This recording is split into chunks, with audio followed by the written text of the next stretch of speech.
사회복지 전문 방송 한영우의 공감복지 라디오. 오늘 이 시간에는 인천 사회 서비스원과 함께하는 시간인데요. 이웃과 함께 배우고 익히며 살아가는 사회적 기업과도 또 만나는 시간입니다. 자, 오늘은 인천 사회 서비스원의 김지영 실장님과 함께 사회적 기업에 대해서도 함께 알아보는 시간 준비하도록 하겠습니다.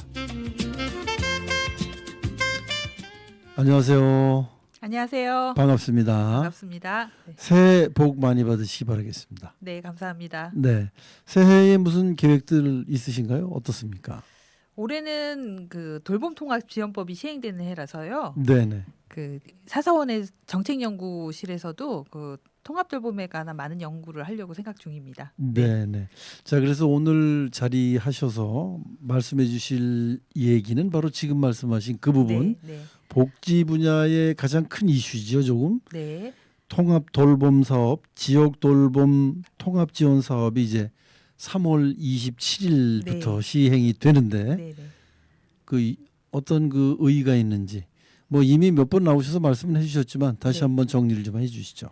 네, 그 말씀해주신 대로 올해 3월 27일에 그 의료, 요양 등 지역 돌봄의 통합 지원에 관한 법률, 그 줄여서 돌봄통합지원법이 시행이 됩니다. 네네.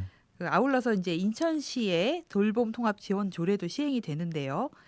그 통합돌봄은 나이가 들어도 장애가 있어도 지역에서 살아가실 수 있도록 돕기 위한 정책입니다.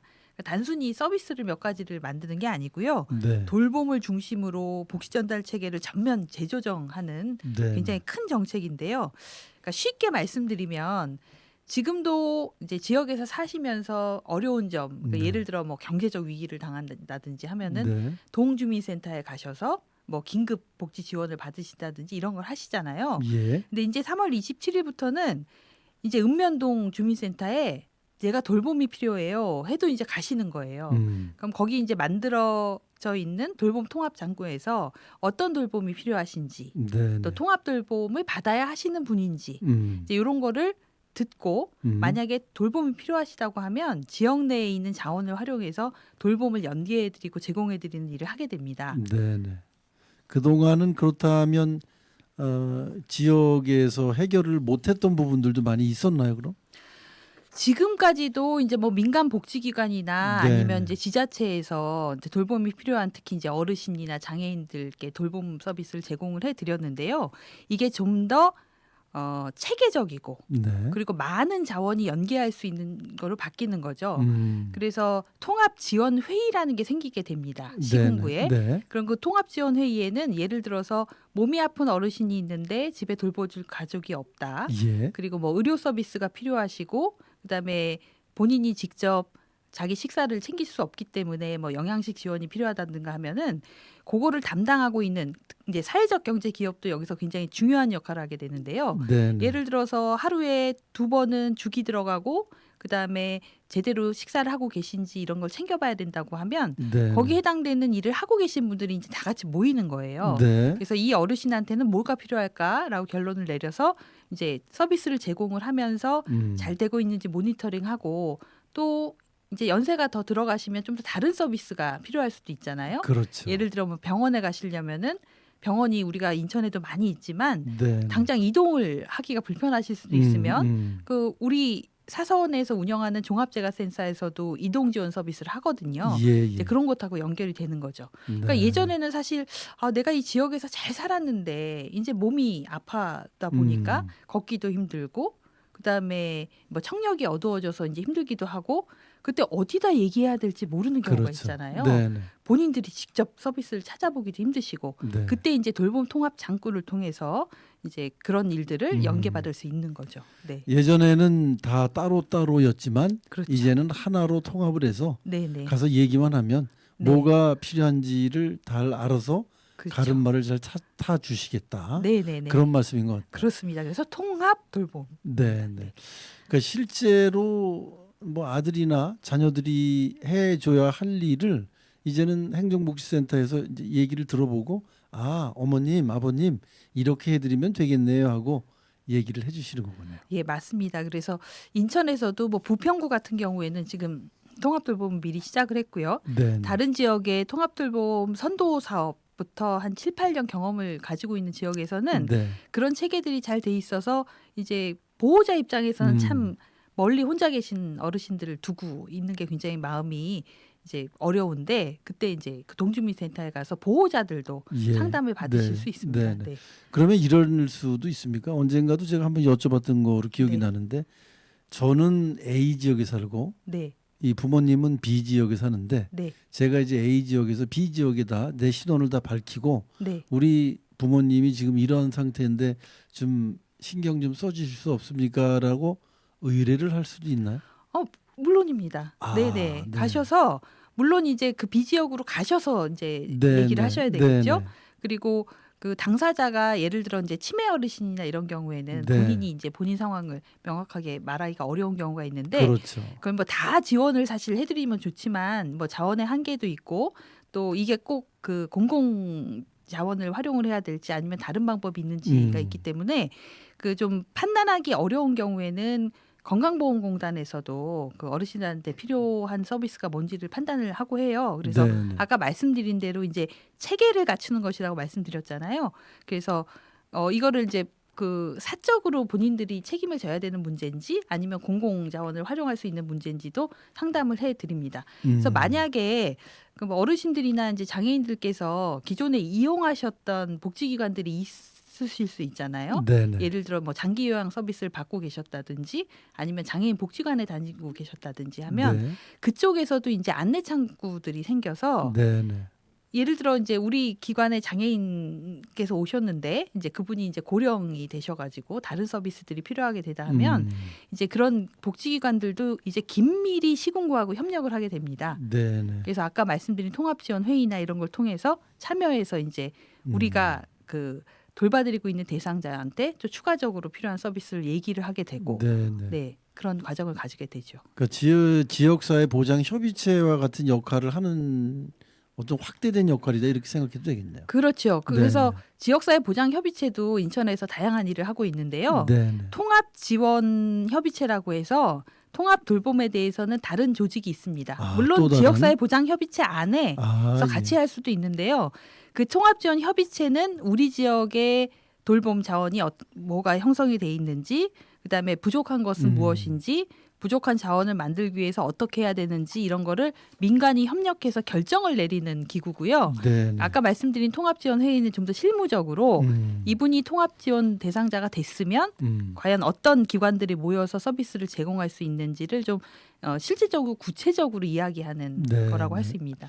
지금 말씀을 들어보면 이제 지역에 아주 능통한 그런 분들끼리 모인 그런 조직에서 맞습니다. 예, 예. 지역에 대한 소식을 수시로 체킹을 해서 네네. 아유 저번에 보니까 뭐 어느 아파트에 계신 어르신이 어려움을 겪고 네. 계시던데 우리가 한번 알아봐야 되지 않을까요? 네, 이렇게 이제 의제를 던지면 네, 그 의제를 갖고 이제 그 전문가 분들이 한번 가보자. 가보니까 네. 이분은 이러이러한 게 필요하더라. 네네, 그러니까 우리가 이렇게 도와줘야 되겠다. 네네. 이 지역 사회를 기반으로 하는 거네요, 결국엔. 그렇습니다. 네, 이게 네. 지역사회 통합 돌봄이잖아요. 그래서 오늘 이제 말씀드리고 싶은 것도 이제 주민들이 우리가 통합 돌봄을 위해서 어떤 역할을 하느냐를 말씀을 네, 드리는 건데 사실 저희 이제 사서원에서 운영하는 기관 중에 장애인 주거 전환 지원 센터가 있어요. 예, 예. 그러니까 이게 주거 전환하면 굉장히 어렵게 들리는데 그렇죠. 이게 사는 곳을 바꾼다 하는 의미거든요.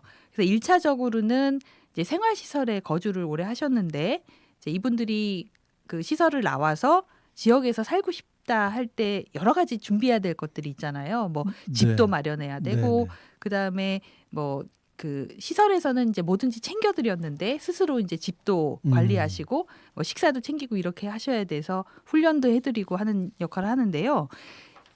역점적으로 추진하는 사업 중에서 커뮤니티 공간이 있어요. 이름은 수다고. 네, 네. 지금 저희 이제 탈시설하신 장애인들께서 모여 사시는 곳이 있어요. 한 20가구쯤. 근데 거기가 그 오피스텔인데 네. 사실은 신혼부부를 포함해서 일반 가구가 훨씬 많은 곳이에요. 예, 그러니까 예. 비장애인 주민들이. 네. 그래서 거기 1층에 접근성이 좋은 곳에 그 주민들은 다 이용을 할 수 있는 공간을 열었어요. 커뮤니티 공간을. 네. 그럼 보통 이제 장애인하고 비장애인이 어울려 산다고 생각을 하면 비장애인들이 뭐 그 장애인을 돕는다거나 이렇게 생각을 하는데 그건 절대 아니고요. 왜냐하면 지역 사회에서 산다는 것은 사실 관계가 형성된다는 얘기잖아요. 네네. 내가 시설은 나왔지만 집에 혼자 계시면서 그 서비스를 생업으로 하시는 분, 예를 들어 뭐 의료인이나 돌봄 종사자만 만나고 살면 사실 지역 사회에서 생활하시는 건 아니거든요. 그렇죠. 엄격한 의미에서는. 그래서 그런 관계를 맺어드리는 공간인데 그 공간에 실제로 아이들이 초등학교 아이들이 방과 후에 와서 자기들끼리 모여서 숙제를 네, 하기도 네네. 하고 유치원에 아이들 보낸 다음에 엄마들이 와서 차를 드시기도 하고 그러세요. 네. 그러니까 그 장애인들도 주민의 자격으로 거기 오셔갖고 자유롭게 어울리고 그 관계가 이제 차분차분 형성이 되는 거죠. 네네. 그래서 참 귀한 기관인데 그러면은 관계가 맺어지려면 누군가가 있어야지 관계가 형성이 되는 거잖아요. 그러니까 중매쟁이. 그렇죠. 네네. 그리고 그 만나주는 사람이 있어야 사실 그렇죠. 이게 되는 건데, 그러니까 거기 있는 지역 주민들이 본인들도 그냥 공간을 이용할 뿐이지만 그 장애인들을 위해서는 그 지역 주민 간의 관계가 형성되는 아주 그 좋은 장이 되고 있거든요. 네네. 그래서 같이 그 몸이 불편하거나 아니면 연세가 드신 분들을 이웃 주민으로 받아들이고 자연스럽게 어울리는 것만 해도 굉장히 큰 일을 하시는 거예요. 네네. 그래서 제가 이제 다음 시간에는 좀 더 해외 사례 중심으로 말씀을 드릴 텐데 실제로 뭐 우리나라든 아니면 고령화가 먼저 진행된 무슨 유럽이나 아니면 일본 같은 경우에도 그 지역 주민들이 이 돌봄이 필요한 주민들을 같이 이웃으로 여기고 네네. 이렇게 어울려 살아가는 좋은 지역들이 있어요. 그래서 네네. 저는 이제 주민들께서 나는 돌봄 종사자도 아니고 특별히 돌봄에 대해서 역량이 있는 것 같지도 않은데라고 생각하시지만 정말 그 통합돌봄 과정에서 하실 수 있는 일이 굉장히 많다는 네. 말을 말씀드리고 싶습니다. 그러니까 지역 주민의 역할이 지대하다 이런 말씀이네요. 네네네. 결국에는 뭐 그분들이 함께 어우러져서 같이 대화만 나눠주는 것도 돌봄이 될 그렇죠. 수 있는 거다. 그런 말씀으로 들리네요. 맞습니다. 그리고 돌봄 이제 대상자를 발굴을 할 때도 저는. 네네. 이 통합돌봄이 굉장히 큰 정책이라고 말씀을 드렸잖아요. 네네. 그러니까 지금까지는 정말 가난하신 분들, 그러니까 경제적으로 그 좀 어려우신 분들이 되게 복지 대상자였어요. 네네. 그러니까 뭐 우리 지역은 뭐 중산층이 주로 사는 지역이고 아파트 단지고 특별히 어려운 분이 없는 것 같은데 이렇게 생각을 하셨는데 사실 돌봄은 나이가 들면 아무리 건강관리를 잘해도 언젠가는 닥치는 문제잖아요. 그렇죠. 근데 그렇게 소소하게 이분이 정말 돌봄 서비스가 필요한지 안 필요한지 살펴줄 수 있는 건 옆에 있는 분들이지 아무리 공무원들을 충원을 많이 하고 사회복지사를 늘려도 주민은 다수시지만 네네. 이제 그분들은 소수시라서 그분들이 예를 들어 통합지원협의체나 그러니까 지역사회보장협의체 같은 곳을 통해서 말씀을 해주시는 게 굉장히 중요하고요. 네네. 또 작년에 그 시의회에서 통합돌봄 관련된 이제 토론회를 하면서 마을 공동체의 역할에 대해서 한번 토론회를 했어요. 예. 저도 거기 참여를 했는데 우리 인천 지역에도 정말 지역 주민들이 아주 평범한 지역 주민들이 돌봄에 대한 인식을 가지시고 적극적으로 돌봄에 참여하시는 아주 좋은 마을들이 있더라고요. 네네. 예를 들어서 뭐 어르신 혼자 사시거나 또는 이제 어르신들이 두 분이 사셔도 이웃이 아니면 모를 거를 발견을 하셔가지고 식사 제대로 하시고 그다음에 운동하실 수 있도록 돕는 경우도 있고 그 건강 자조 모임 같은 경우에가 아주 대표적이에요. 이게 그 자주 나오고 사람을 만나고 어울려야 사실 건강이 좋아지시는 그렇죠. 거잖아요. 네네. 그 외로움이 21세기 최대 역병이다 뭐 이런 얘기들도 있는데 사실 외로움 이제 인천시에서도 이제 올해 외로움 돌봄부 네네. 만들고 이제 본격적으로 그 사업을 하는데 굉장히 중요한 사업이라고 생각을 합니다. 네네. 그래서 어르신들 같은 경우에는 병원 퇴원하셔서 그냥 집에 계시면 그냥 그걸로 고정이거든요. 네네. 근데 실제로 뭐 의료복지 사회적 협동조합이나 아니면은 주민 그 자치 모임 같은 경우에 하는 건강 모임을 통해서 실제로 제대로 보행을 못 하시다가 그 건강 모임 통해서 사회적 관계가 생기고 자주 방문하시면서 좋아진 경우들을 실제로 보고 있고요. 네네. 그래서 그거는 정말 나도 건강을 챙기고 그다음에 이웃의 건강도 챙기고 음. 어르신 건강을 챙길 수 있는 굉장히 좋은 기회잖아요. 네. 그런 걸 통해서도 활동을 하실 수가 있습니다. 네. 요즘같이 아파트 생활을 많이 하다 보면 이웃과 이웃이 단절되는 그런 경우가 많이 있는데 이런 뭐 장소가 한 군데 있어서 네. 많은 분들이 서로 소통을 하다 보면 사람이라는 게 또 자주 보면 정생기거든요. 그럼요. 처음에는 네, 뭐 머뭇머뭇했지만 네, 네. 조금 지나면 이제 서로 안면도 트고 뭐 서로 이제 말도 섞고 그러다 보면 그분에 대한 관심을 조금씩 갖게 되잖아요. 그렇죠. 그러면서 네, 이제 네. 그분이 어르신 어제보다는 오늘 좀 안 좋으신 것 같은데 어디 아프셔요? 네, 네. 뭐 이렇게 의견도 좀 여쭤볼 수 있고 또 그분이 좀 이사 가면 이렇게 주민으로서 주변에 알려서 뭐 이렇게 어떤 응급처치도 할 수 있고 이런 관계를 만들어야 된다는 거네요. 그렇습니다. 결국에는. 네, 네. 그러기 위해서는 이제 주민들의 역할이 상당히 필요하다. 네, 네. 이제 주민들의 입장에서는 이게 우리 부모님이 사실 멀리 계셔서 잘 우리가 케어를 못하는 경우가 많이 있는데 내 부모님이다 생각하고 하시면 참 좋을 텐데 주민들은 뭐라고 말씀을 또 하시던가요? 이 연구를 하시다 보니까.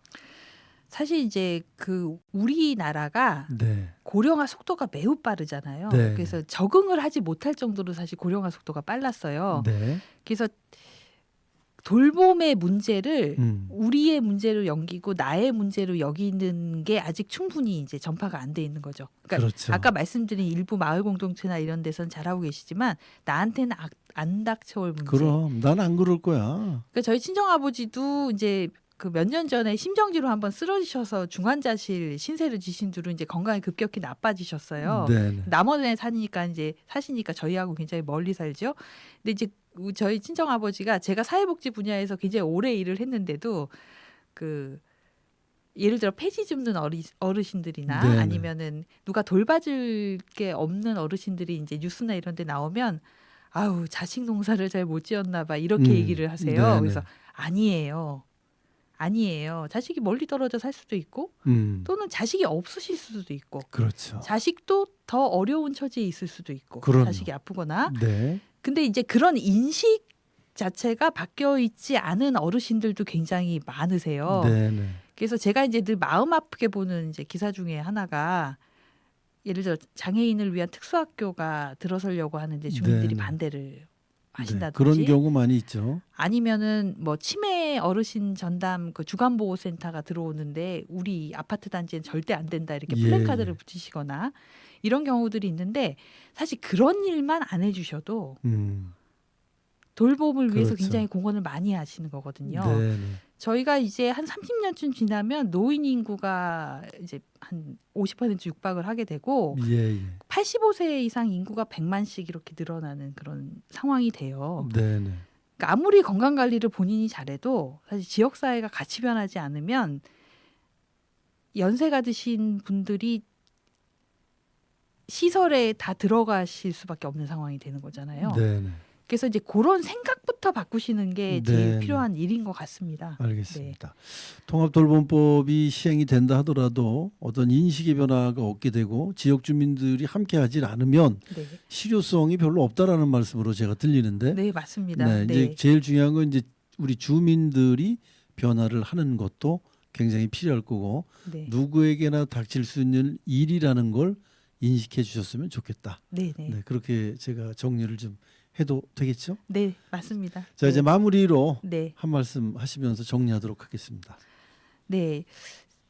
법령이 만들어지면 법이니까 우리하고는 굉장히 나하고는 거리가 멀다고 생각하시는 분이 많은데 네, 법이 굉장히 힘이 세요. 네, 그러니까 그 법의 이름이 무엇이고 어떤 내용을 담고 있느냐에 따라서 그래서 3월 27일에 통합돌봄법 발효되는 거에 대해서 관심을 가져주시고 지금 살고 계신 지역에도 다 이제 조례가 생길 겁니다. 네, 인천시 조례는 제정이 돼서 올 3월에 이제 발효가 될 거고 우리 이제 11개 군구죠. 11개 네네. 군구에서도 조례가 다 만들어질 건데 우리 지역에서 돌봄 관련된 조례가 뭐가 만들어지는지 그리고 올해가 이제 지역사회 보장 계획을 하는 해예요. 네네. 그 지역사회 보장 계획에 돌봄에 관한 내용들이 얼마나 들어가 있는지 주민 공청회에도 참여해 보시고 네, 그다음에 구청 홈페이지에 그게 안이 올라오면 의견도 주시고 이런 식으로 해서 우리 지역에서 돌봄이 잘 자리 잡을 수 있도록 주민으로서 네. 역할을 해주시길 바랍니다. 나 몰라라 해서는 안 된다. 안 된다. 누구나 처할 수 있는 상황이기 네, 때문에 그렇습니다. 이게 꼭 네. 나이 들었다고 돌봄을 받는 게 아니잖아요. 그렇죠. 지금 네, 네. 현재 내 나이에서도 누군가가 나를 돌볼 수 없게 되면 나도 돌봄을 받을 수 있잖아요. 그렇죠. 네, 그러니까 항상 여러분들이 나에게 닥칠 일일 수도 있다라는 생각을 가진다면 훨씬 더 좀 이해의 폭이 넓지 않을까 네. 이런 생각이 들고요. 지금 좋은 말씀해 주셨는데 저도 그동안 뭐 공청회를 한다거나 또 조례가 이렇게 만들어지면 홈페이지에 들어가서 확인해 본다거나 그랬던 적이 전혀 없거든요. 네, 네. 그런데 관심을 갖는 만큼 보인다고 하니까 네. 관심을 많이 가지셔서 우리 누구에게 닥칠 수 있는 일이고 이거를 긍정적으로 생각하면 우리 누구에게나 닥칠 일이지만 누구에게나 지원이 될 수 있는 좋은 계획이기도 하다 이렇게 받아들이면 될 것 같으네요. 네, 네. 자, 오늘 말씀 아주 쉽게 잘 이해될 수 있도록 말씀해 주셔서 고맙습니다. 새해부터 좋은 얘기를 해주셔서 누군가 나를 지켜줄 수 있다는 믿음이 생기는 것 같아서 참 좋은 시간이었습니다. 네, 오늘 말씀 감사합니다. 고맙습니다. 네, 감사합니다.